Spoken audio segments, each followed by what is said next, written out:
And now it's time for a preview of an upcoming game by Tom Vasel. Hey folks, today we're taking a preview of a game that's currently on Kickstarter called Robots on the Line. And this is exactly what you might think, where there are robots on it. Parts are coming off an assembly line, and you're building robots. You are then selling these robots to rich people who would like robots for whatever reasons they need. This is a game that a family will enjoy about building robots. Let's take a look at how it's played. As I said at the beginning of all my previews, this is a prototype, so realize that things may change from here to the final game, although they look pretty good as it is. What you'll be doing over the course of this game is you're going to be building robots. You will start with 5 tiles, and like for example here I have a propeller and an antenna and this 3-jointed thing, there's a cool robot head and there's a hand. And you'll also start with 1 torso. This kind of holds your robot together.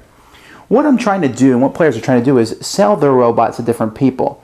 For example, this inventor here, he is trying to buy 2 robots, and he's going to pay $20 if you sell him a robot. The problem is his robot, he has requirements. These are randomly placed at the beginning of the round. A robot must have 1 eye, no more, no less, and also you need 2 magnet tiles. Normally magnet tiles will give you negative points when you get them, but here that doesn't apply. If your robot has the bonuses here that are shown on these tiles, you'll also get an additional $5. A player is going to spend their turn over here essentially getting the tiles that they need for their robot.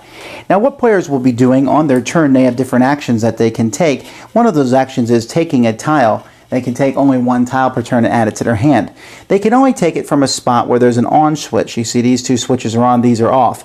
Although you can pay $1 to turn a switch off and turn another one on somewhere so that you can get the tile that you want. After a player has ended their turn, these conveyor belts move over, and if there's a tile on the edge, it falls into these discard piles, these junk piles, which you can actually pay $1 to go through a junk pile and take something. Sometimes when a tile comes on a line, like this tile here, it shows some cogs on it. When that happens, you'll draw the top event here, and different things will happen. Sometimes it will switch the switches, the off switches turn on, then the ons turn off. Sometimes it will clear the line. Different things will happen. Players also, if they have no torso, they built the robot, they can take the top card from the torso pile, or they can pay $1 to search through the torso pile and take one that they would like. Some of them give bonuses. When you build your robot, you can build it as long as all the connections work. This may be a hideous robot, but it has its torso and it has a base here. The base here happens to be a wheel. And you see the different symbols on some of these tiles, which might possibly give bonuses.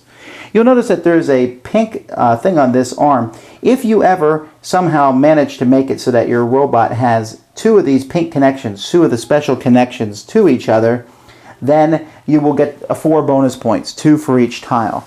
And you also have to have a robot completely done when you take it to over here and sell it. So for example, I might sell it to the millionaire.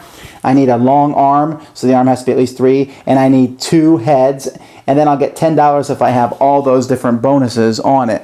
Or maybe the capitalist here wants a 1-hand robot, only 1 hand and 4 eyes, no more, no less.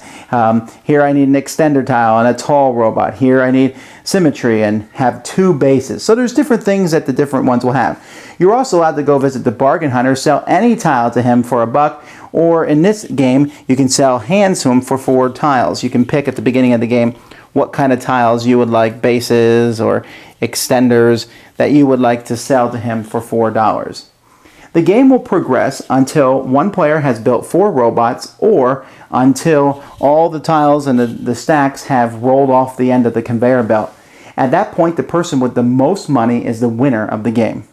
The game has a lot of little things involved. I mentioned that magnets are negative points, but the cool thing is when a magnet comes on a line, you can take them, maybe a negative point, to get more than 1 tile. The fun of the game, especially for families, is going to be putting together the robots and looking and seeing the ridiculous kind of robots that you can build as time goes by. And I think people are going to get a kick out of that. And also, every time you play, these folks who you sell the robots to are going to have different types of requirements and different bonuses. And so you can strategically pick who you're going to go for. You look at the tiles and say, okay, I can sell to this guy now, but maybe if I get some more tiles, I can sell to somebody who has something bigger and better. Each person here only has a few robots that they'll buy, then they no longer buy. So you also can't wait forever either, because perhaps this engineer is only going to buy 2 robots, and if 2 other people sell them a robot, well, then you're out of luck.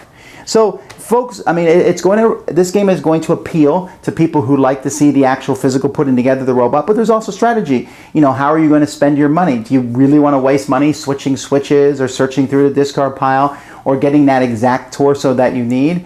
But at the same time, if you don't do that sort of thing, maybe you'll fall behind the other players. So I'm looking forward to seeing what the final version looks like. If the prototype looks this good, be interesting to see the final game. In just a moment, I'm going to show you a link to the Kickstarter where you can go back this and get your own copy of a robot building game that's great for families. Robots on the Line. Here's the link.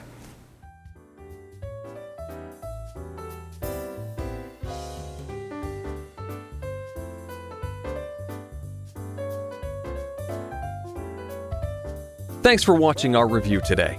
For more information about board games, as well as the #1 board game audio podcast, check out Dicetower.com for reviews, interviews, and more.